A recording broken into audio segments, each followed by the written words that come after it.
Finally, a source of raw, real, and honest information on healthcare issues that matter most.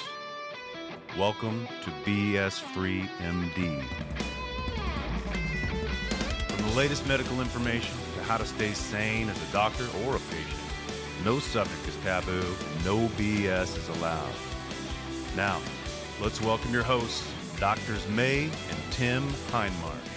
All right, this week we're going to do another doctor as patient, but it's going to be kind of unique because the patient is going to be May. She has suffered with migraine since she was a teenager, and it has been a really interesting journey. I mean, you think of it, it's like, okay, you get a headache once in a while. What's the big deal? Well, it's actually a really big deal because it's so unbelievably disabling. And trying to do medical school, undergrad, plus residency, raise a family, practice medicine, it's amazing how it can get in the way. This is an interesting story in regards to how life-changing this disorder can be for some people, and that there actually is hope, which is really cool. So I'm going to start asking your questions in a bit, but first we have a message from our favorite sponsor. Well, thanks for having me on the show. I feel honored to be here. So are we going to do like NPR the entire time? That's right. I'll try to. Yeah. Okay. And then people will not listen. So.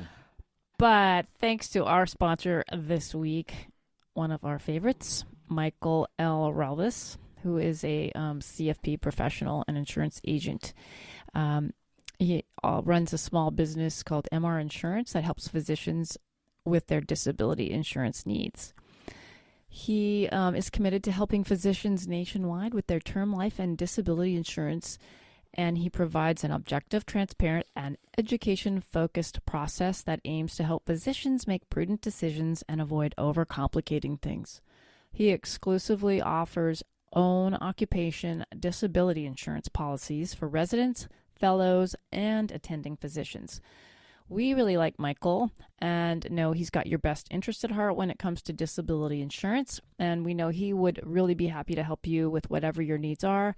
You can find Michael at bsfreemd.com/MRinsurance or contact him at 800-817-4522 if you like to phone.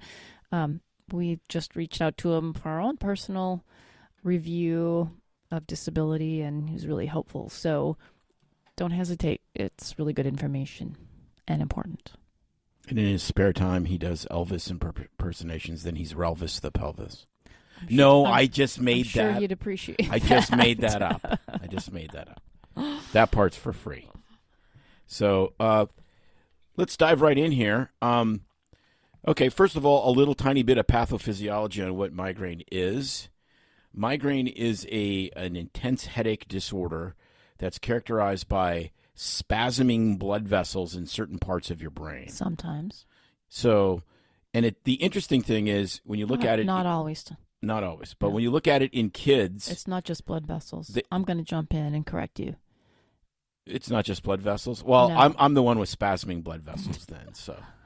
No, I mean, it's the best actually explanation that simplified things was when, I don't know, we had one of the neurologists come in talking about preventative medications, but it is more actually a neurotransmitter disorder than an actual blood vessel disorder, because it used to be thought that it was just exclusively dilating blood vessels in your head that stretch and cause pain. That's in some people, and that's why certain medications do help. But for like ergot, the ancient, right? But it's not the case in everyone. It's actually very similar to epilepsy in that there's a cascading event of neurotransmitters and hormones that stimulate pain receptors called nociceptors and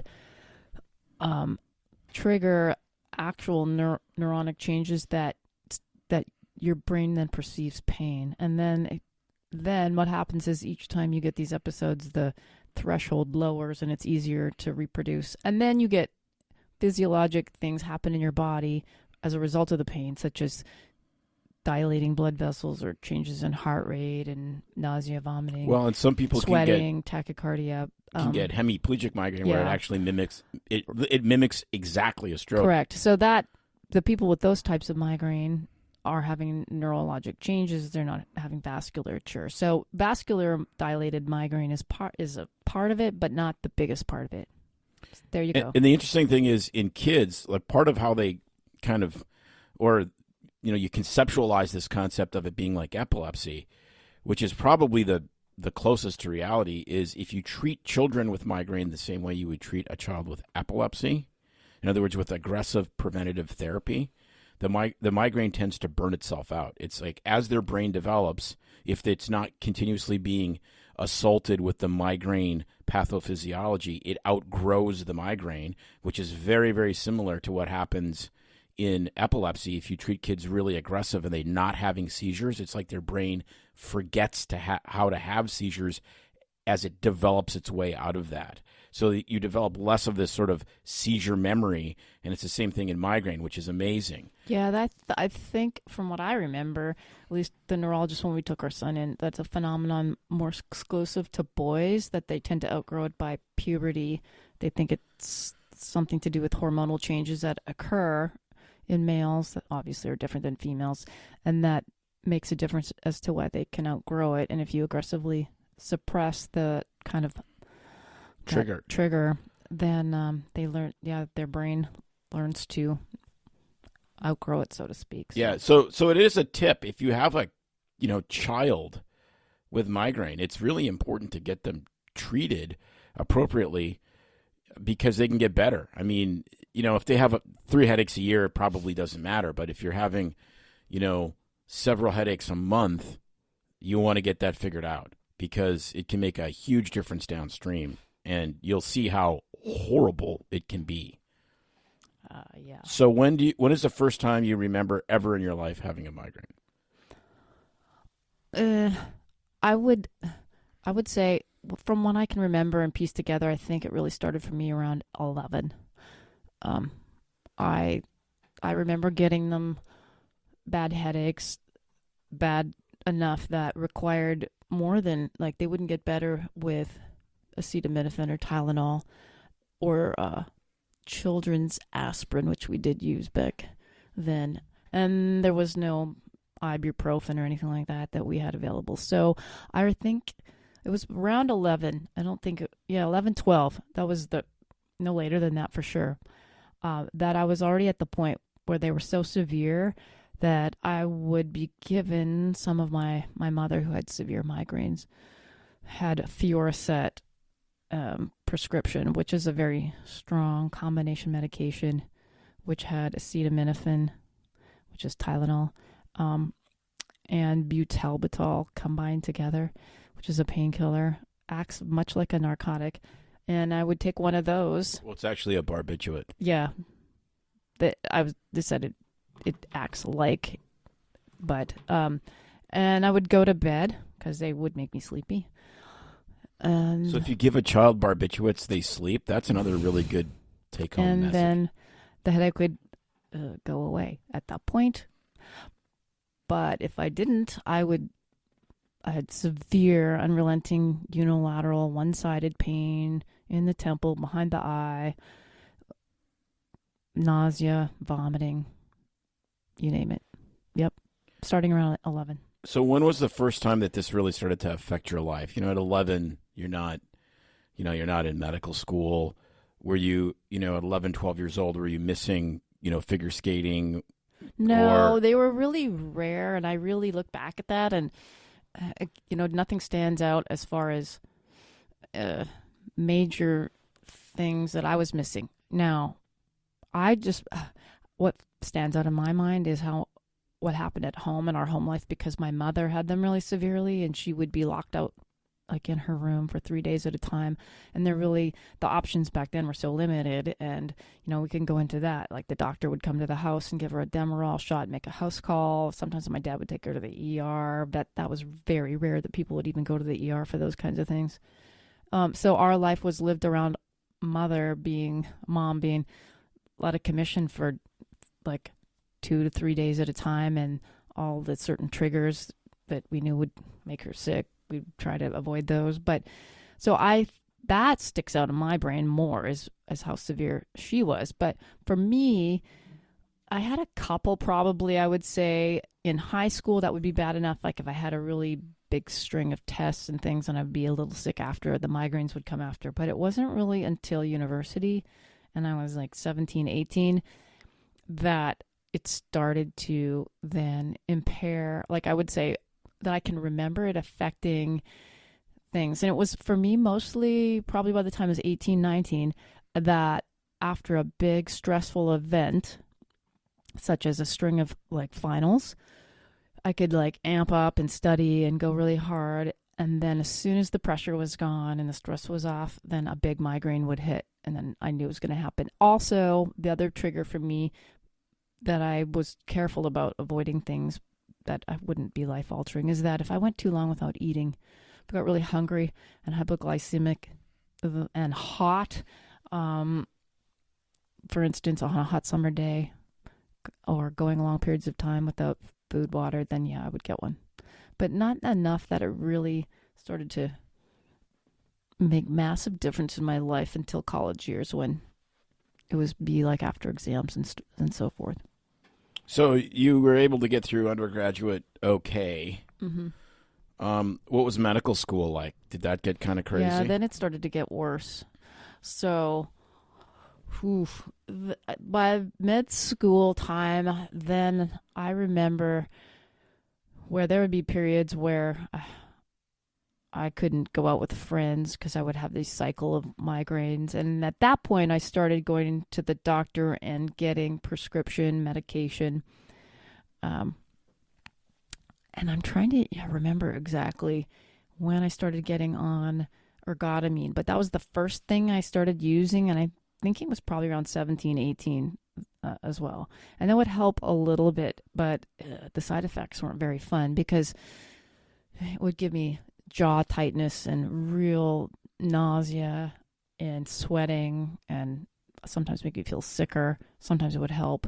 I had a couple of tricks, like things that I got to know. That was if I was starting to get a headache and it had been a while since I'd eaten, I could usually get like a Snickers bar or a Mars bar in Canada, and because it was tons of sugar, and they have them here too. The Mars company came out of Illinois. You don't see them around very much. They came. Yeah. I don't see them in the grocery It's store. M&Ms. I love Mars. They're the actual Mars bars. But right. anyway, Yeah. You get the gist of it. Plus, like a strong cup of coffee, that would work really well. Caffeine is another thing that helps people. So, I didn't know it at the time, but the combo, the two, the sugar and the caffeine would help. But I think it was right around 19 that I started using the ergotamine medications, and I had my own prescription for Fioricet as well to use when it was severe. So it's interesting because this is ramping up. Yeah. Like this is an evolving disorder that got worse and worse as time went on. So then you met me, and the headaches got like a billion times worse, obviously. So, starting with May 24th, 1992, and then from there it was just like a steady. Yeah, now that you mention it. Funny how that correlation goes. It's odd how that like stressor is, right? Yeah. So then, what was it? Like right at the end of medical school, end of residency is kind of when Imitrex came out. Sumatriptan. Did that work? So I wish I could really remember that. But I know the first thing I started using, I tried a couple of different things I think before then. I think I did the nasal spray of Imitrex first before I did the injectable. But yeah, that was one of the first triptans that I used. It was Imitrex that came out. But honestly, Tim, I think it wasn't until we were living here in the U.S. that I got that prescription. Yeah, it might have been. And I tried the nasal spray. Didn't like that because it was super potent. It would burn a lot and make me really dizzy. So the injection is what I used. Put it in my thigh. It was pretty much like you'd self-administer an EpiPen. and that kicked in really fast, and it had its pluses and minuses with a lot of side effects, but I was using that in a combination of experimenting, with Tylenol and so forth. But through med school and residency, yeah, they totally ramped up just with different stressors and things. By the time we moved to Oregon, there was a lot of other things that were triggers that I didn't really know. And the biggest one for me that took a while to figure out was the barometric pressure change was a big one for me. So the weather here in the spring and the fall is very volatile and, it's total bipolar weather. Can go from sun and clear skies to rain coming in an instant. And that is a big trigger for me and actually for a lot of patients, and they don't realize it. Hormonal changes. Some people can't do oral contraceptives. For me, initially and before children, oral contraceptives were not a problem, and actually it was probably a little helpful in stabilizing things. After kids, not so much. I couldn't take them.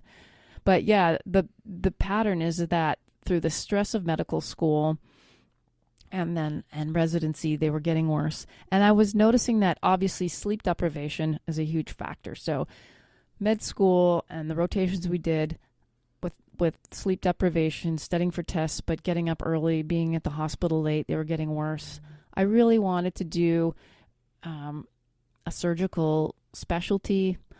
And man, I had a couple things in my life. Aside from the migraines, I had like that EBV for months that messed my immune system, and I couldn't go without sleep after that. That's chronic mono for those listening at home. And then just knowing that there was no way I was going to be able to pass on 6 hours of sleep a night as a surgical resident, because it was just trigger a migraine so bad without all the sleep. So I had to kind of give that up and find the fastest way through residency. And so that, I would say that's a massive,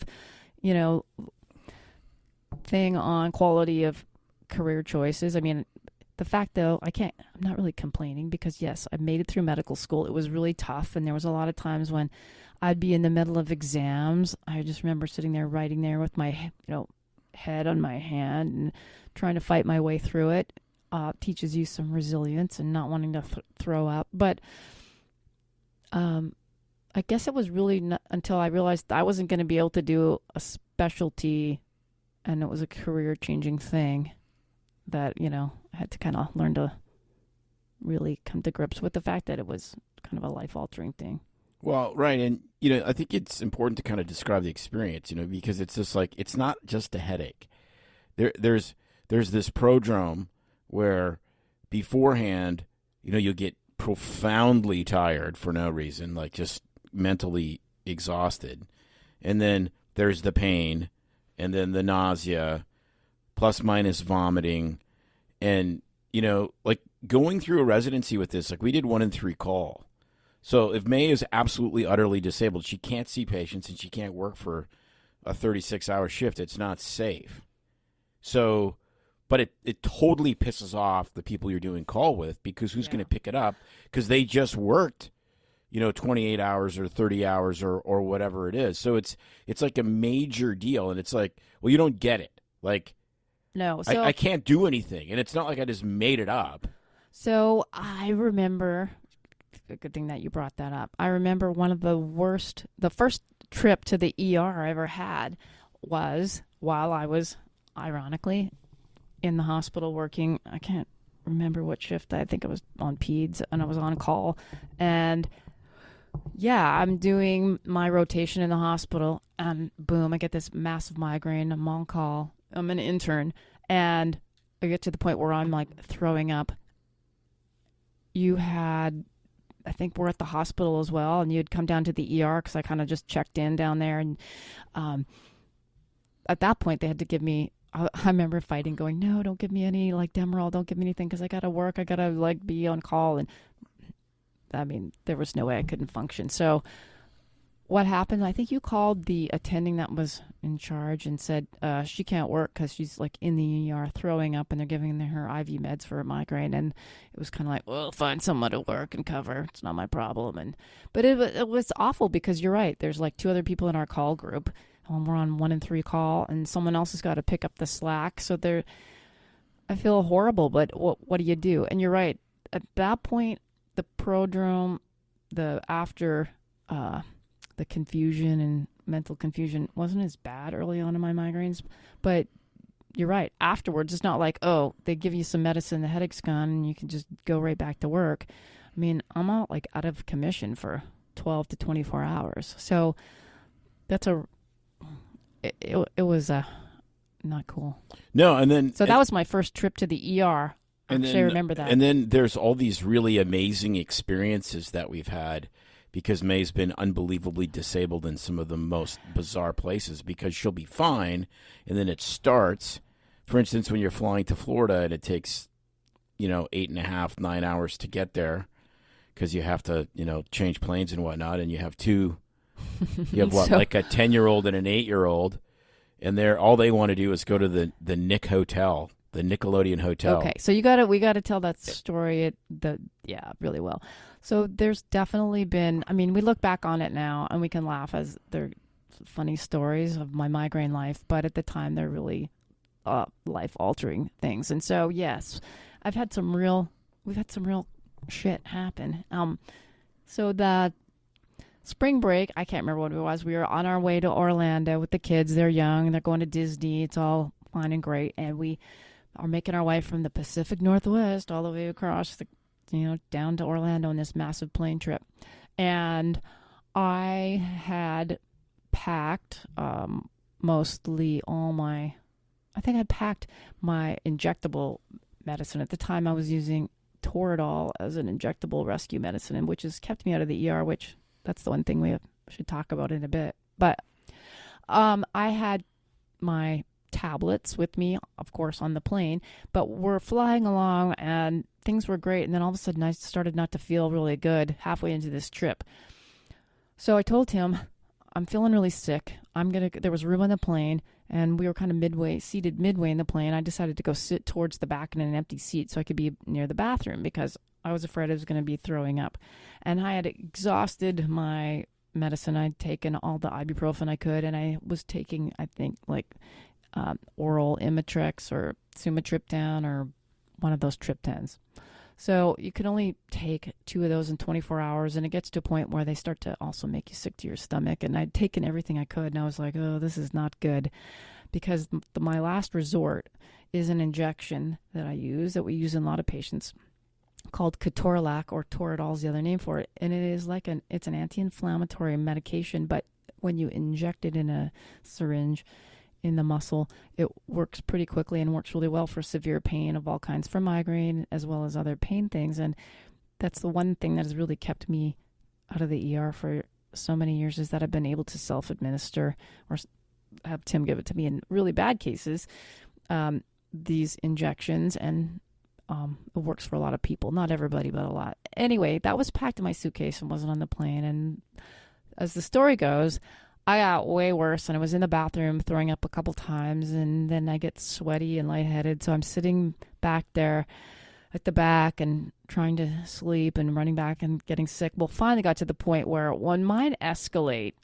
They get to a point where sometimes it'll go from 0 to 100 super fast. And then once it's there, I mean, there's no stopping it. I will be throwing up forever. So I'm locked myself literally in the bathroom, and I'm just kind of standing there because now I'm throwing up and dry heaving continuously, and the pain is so bad. Well, it's a airplane bathroom. There's only so many square feet in there, and you also will get lightheaded. Your blood pressure drops with these migraines, so I kind of sink down. Well, lo and behold, I stay in there and I totally passed out, and the plane lands. You were in the Migraine Mile High Club. I was. And the plane lands, and I'm sitting there going, the plane is landing. They're counting the seats. They don't know their frickin' manifest. And the light's on that says the bathroom's occupied, and they haven't figured this out. Okay, so he's getting excited because, apparently the plane lands, and he looks around, and he can't see me. And then you said to the flight attendant, where's my wife? I said, my wife is not on the plane. Well, she must have got off. No, she didn't, because I know exactly where she is. And then I said, she's in the frickin' bathroom. They got mad at you. Well, she can't be in the bathroom because we landed. No, she can't be in the bathroom because you can't do your job. So, yeah, I passed out in there. They didn't check before the plane landed to see if anybody was in there. And we landed, and I'm in there, and they got mad at Tim. And Should have sued him. So they, of course, I remember coming to, and there's someone. Sue. You know how plane bathrooms open? They push in. And I just remember this bathroom, just them pushing this thing and hitting me, and I'm moaning and groaning. What I remember then is there was like firemen in fire suits administering oxygen to me. You guys wheeled me off the plane in a wheelchair. Didn't they want to take me to the hospital? Yeah, or we're something? like, no, I'll take care of it. So then I get wheeled off. I remember throwing up into this plastic bag through the airport. And the kids are like, this is awesome. Not. Yeah. We get to luggage collection. I'm still sick. You're wheeling me to crying kids that are upset that mommy's ruining their trip. And we get the bags open. And then Tim says that he took me into the bathroom. I lay on the floor because I'm still sick. And he proceeds to drop this liquid IV IA medication. It looked like a drug deal gone bad that I'm... But it's amazing. I'm withdrawing, and you're giving me my fix. But anyway, you can inject people in a bathroom, in a women's bathroom, as a man, in like 2009 in Orlando, and no one cares. Yeah, it was amazing. Like I'm just like running back and forth. I'm pulling up drugs. I'm administering them, and no one's like, "Yeah, well, it's Wednesday." So that happened, and then by the time we get to the car and I started to calm down. It took about 20 minutes, 30 minutes, and things got better. But I've had a bunch of those, and for people that haven't figured it out, changes in barometric pressure in a plane, especially when you're landing, is a big trigger for migraine too, because sometimes depending on how fast the pilot changes the pressure, it can be a big one. So a lot of times we've gone places, and if the plane drops too quick, as soon as I step off, I mean, it will come on like someone's hit me in the head with a bat. Like I will be walking along and I'm fine and I'm talking, and then instantly, boom, it's like this migraine and I'm going to die. So that happened. I remember one time in Vegas, and we literally were off the plane in the car rental, and I'm like, oh my gosh, I don't feel good. Here we go.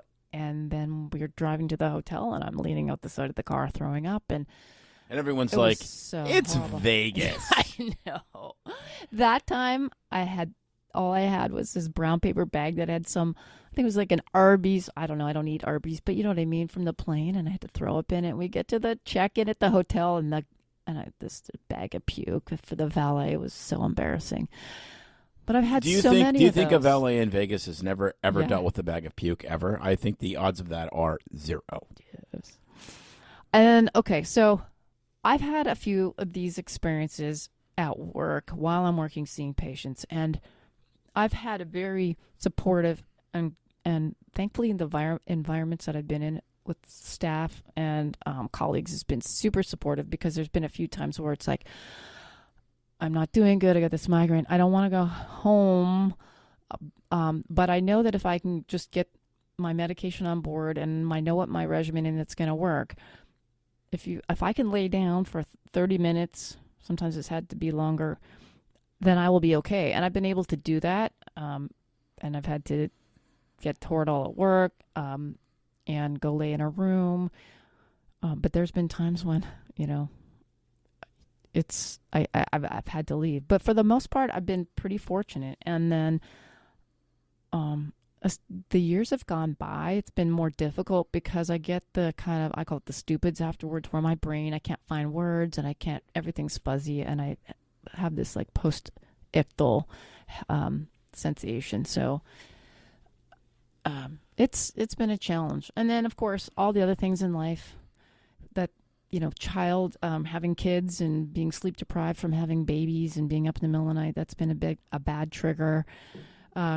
The travel is a big one, the stress at work, emotional stressors. So, yeah. So in the last... And now I guess we should tell everybody that over the years, I have also been on a whole host of preventative medications to try things too, because as they got at different points in my life and different things, they would get worse. So I did try various preventative medications. I've pretty much been on most all of them. So beta blockers. Yes, beta blockers. Calcium channel blockers. Weren't a go for me because I was an athlete.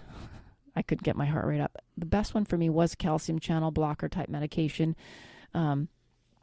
Those worked really well for me, but at higher doses, they really cause bad edema, swelling, cankles, constipation. Funky cold edema? Yeah. I've tried Topamax, which basically I called it Dopamax for a lot of patients and myself. I just couldn't stay awake. Some of the other things like amitriptyline, etc. So, yes, I've been on, I think I've tried all of them. And sometimes I'd be on them for a while and then quit because of side effects or various things.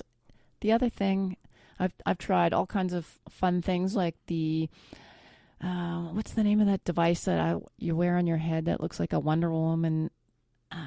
Something or other. Cephaly. The Cephaly. It's like a biofeedback TENS unit. You wear it on your head. For some people, they really like it. It's kind of funky, but I always said I look like Wonder Woman with that thing on. It didn't work so good. I have tried. You look like medical, Wonder Woman. I've tried anyways. the medical marijuana route just for the migraine. It didn't work for me because all it did would put me to sleep. It didn't help my headache, and it was just a bust. So it doesn't work for me. I look like Wonder Woman. Is that what you said? Yeah, you look like Wonder Woman anyways. Oh, thanks. Yeah. You should take Gal's job. I'll just remember to rip my clothes off and run around in a red and blue suit with a gold belt. Sure. Flying through the sky. So in the last 4 or 5 years, you got to the point where you had how many headaches a month? Well, here's the like where you were. This is a complex story because the other thing that would happen is I'd never had just a headache. I would have migraines, but I also had a period of time where I started getting cluster migraines, which is another form, and that was really complicated because I was seeing the neurologist, and it was in the spring. You probably forgot, and I would then have to go on prednisone for like weeks at a time because I had these cluster migraines are much different, and they're located oftentimes back. They feel like a sinus headache with tearing, and they come on at the exact same time of the day. Remember, I had my own home oxygen for a while that we had here, and I was on 10 liters at a time, huffing that stuff, and it would really help. The second I quit, the oxygen, the headache would come back, all that. So that kind of came and went and can happen occasionally. But honestly, what happened was right before menopause in my late 40s, they started to get really significantly worse all of a sudden, and they escalated to the point that I was, because like over the years, probably between 25 to 45-ish, I don't know, I would have like vary from 3 to 6 a month, and to me that didn't sound like very many. But then it got to the point where it was escalating.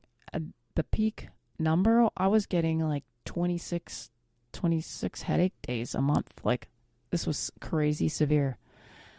So, yeah, I tried Botox. I think I had a couple shots when we were doing some of our Facebook Live. Remember that one time I couldn't lift my head up? My neck was paralyzed. The Botox helped a little bit, but you got so much Botox, like your head was like Yeah, what happened was they put too much in the cervical, the neck muscles in the back, that it weakened them enough that I couldn't extend my head up, and I felt worse because my neck felt so weak and my bowling ball head felt like so heavy. It was almost triggering more of a headache. So I did 2 rounds of that, and it didn't work. But for a lot of people, it's very helpful. For a lot of people, Botox works the best. Yeah. So now, like, let's just kind of like time out here. So you're up to like 20 plus headache days a month. Okay, so like that is so unbelievably disabling because it's not like you had a little bit of a headache for 2 or 3 hours because you had 2 extra glasses of wine the night before and you kind of slough it off and go, man, I'm dumb. I shouldn't have indulged or whatever. Or I didn't get enough sleep and I'm kind of fuzzy. It's like nausea, vomiting. I mean, I don't know how many times I've got up in the middle of the night to go to the bathroom and you're already in the bathroom and you're vomiting and you're like completely disabled. And it's like, This is absolutely robbing you of quality of life to the point where there's been how many times we've had to cop out and I can't go to things or in the middle of things. We were with your parents at Lord of the Dance. Well, everything was great until all the stomping and loud noises, and then boom, it's like instant migraine. I'm out to the parking lot with my head hanging out, throwing up all the way. I mean, it just so many times where it's like a whole 180, turn the car around, I'm sick, so that it's really affected our social life, my social life and things. But yeah, it was totally escalating this last year. And so finally, there's a new class of medications that has come out, the CGRP receptor blockers, commonly known. The first one is Aimovig, Emgality, and they have Relpax and Ubrelvy are the tablet forms, sort of similar category. And I finally said, all right, to my neurologist, I guess they have had enough study data out and they're around enough that I will try it. Because I had some friends as well as patients who had been on it and it was like game changer, life changing. And I would, I'm never one of those people to jump on a new medication right away because I like to see that there's enough people in the study, see what the potential long-term effects are. You mean like vaccinating healthy 5-year-olds with a vaccine that's 15 minutes old? It had been out for 18 months, and they had increased the number of people in the trial. And I thought, okay, I'm like in the lower risk for potential side effect category of this group of medications. I have nothing but quality of life to continue to lose. So I started on them. It was May was my first injection of 21. And I think within 2 days after the injection, my life changed. And I've really only had 3 severe migraines in the last 9 months compared to like every single month. So 3 severe migraines. Now I get in the a last headache. 9 months. And the other thing is now I get a headache. This, yeah, but now I will go, oh, I don't feel good. I can take 2 ibuprofen. I can take 400 milligrams only of an ibuprofen if I do it early enough, and I'm okay. And I'm like, whoa. So if we're out like with friends or we're out for dinner and you feel like that, you can treat it and nothing changes. So it's not just that there's less suffering, which is massive.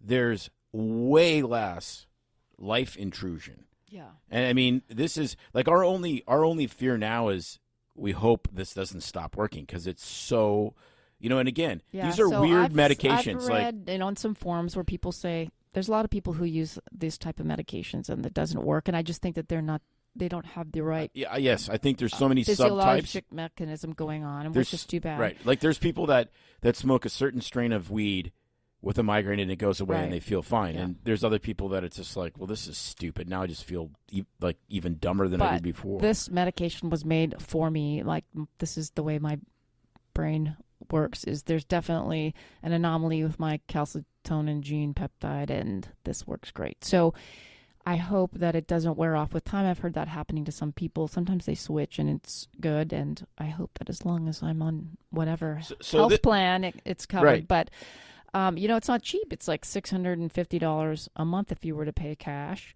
Would I pay cash? I mean, actually, I probably would because it has changed my life so dramatically. I would take it out of our entertainment fund or whatever fund. But you know how it's totally changed things. And the other thing I think I was going to say, though, just to add to this whole... I'd pay $550 for You're an ass. Is I think having struggling with this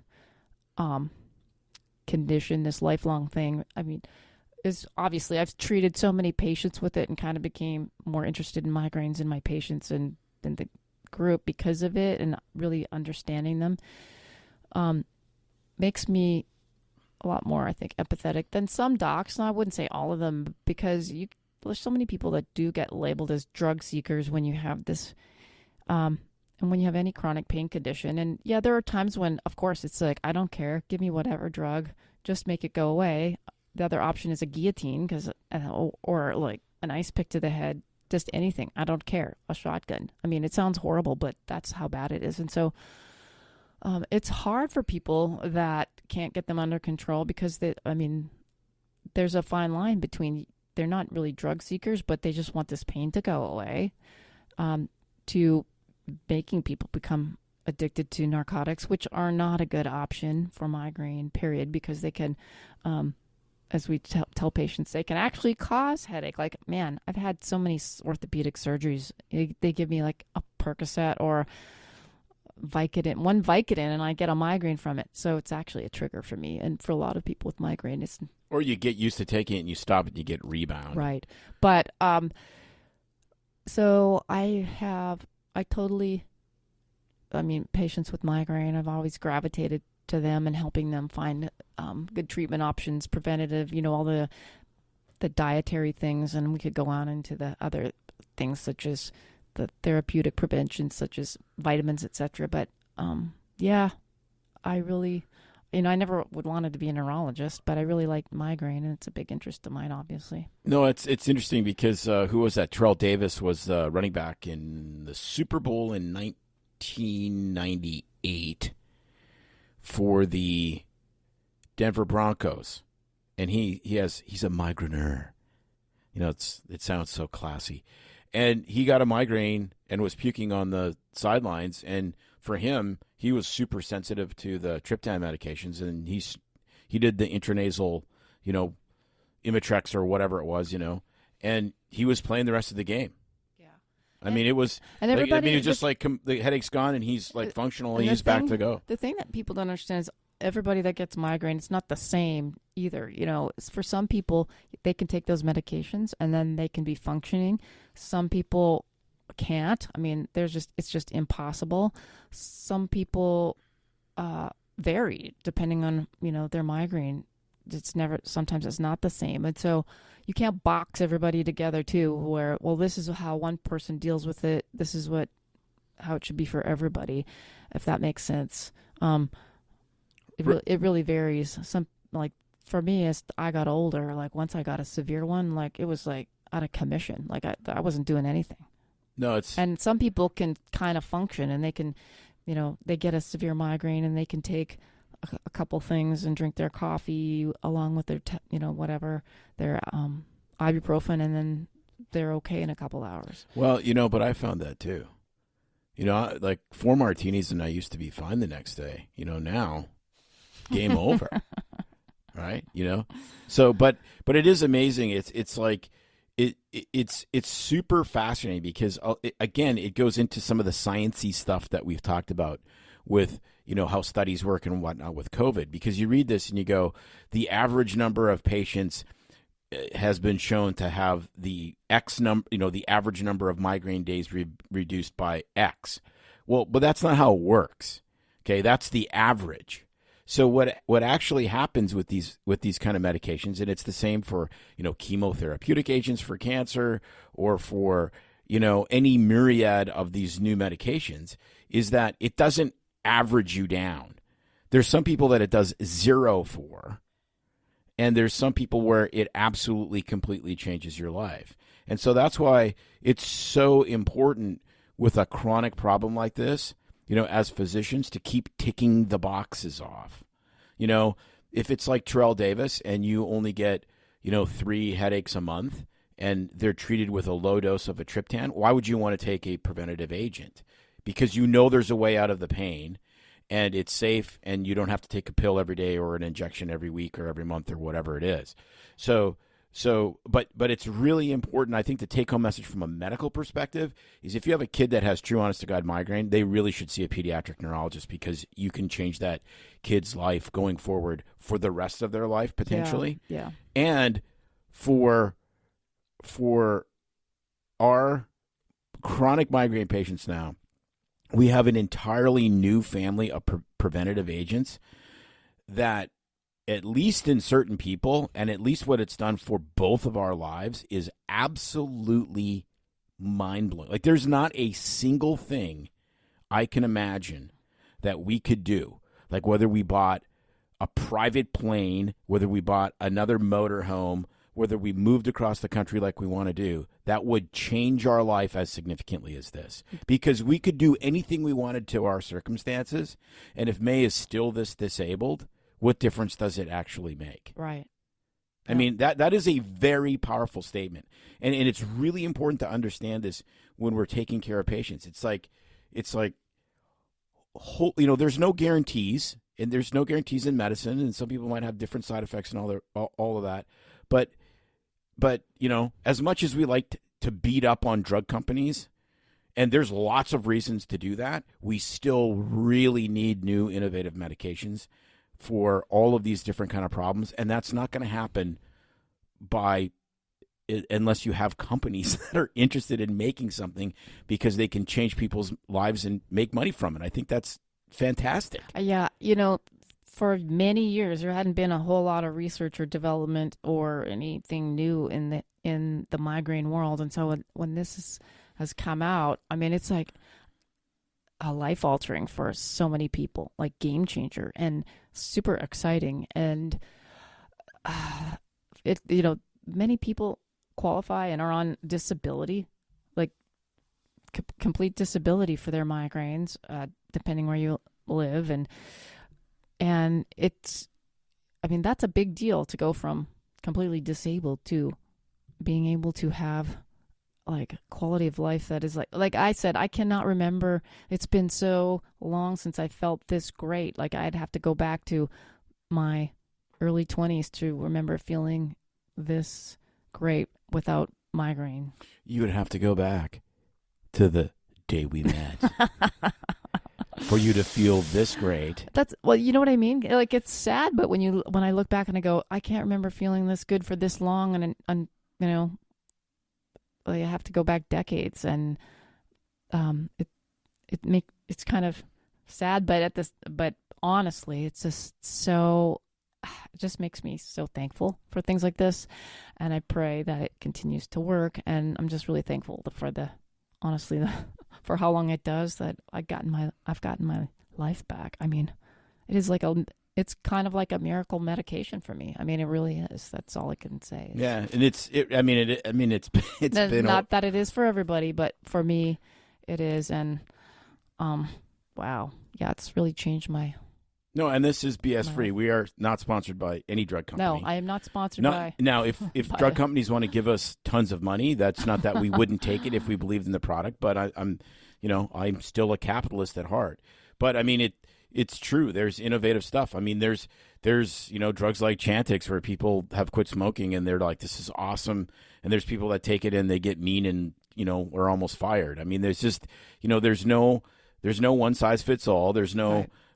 And so I have a great passion for it. I thought of even doing a podcast on migraine. There's a few good ones out there. There's a few good websites that I like, and pages on Instagram. If people have any questions, recommendations, migraine related, and I know people have already messaged me on my Instagram a few times, just feel free to reach out to me if you want to hear more. That I'll happy to, figure something out. But anyway, enough about me. It's kind of weird talking about myself on our own show. Thanks again to our sponsor, Michael Relvis at MR Insurance, where his goal is to assist physicians in obtaining the most comprehensive coverage available to fit their unique situation. And reach out for excellent and quality service to Michael at bsfreemd.com/MR Insurance. I'll tag it in the show notes, and we'll see you next week. Yes, we'll see you next week. It's no secret that medicine is a bit, uptight. That's why Tim and I created BS Free MD, to mix things up a little and have fun in the process. Besides, we are having these exact same discussions all the time, so we thought we might as well invite everyone to the party. If you really like us, you can get plenty more, and maybe see one of Tim's cool tattoos on our Instagram or Facebook pages at BS Free MD. See you next time.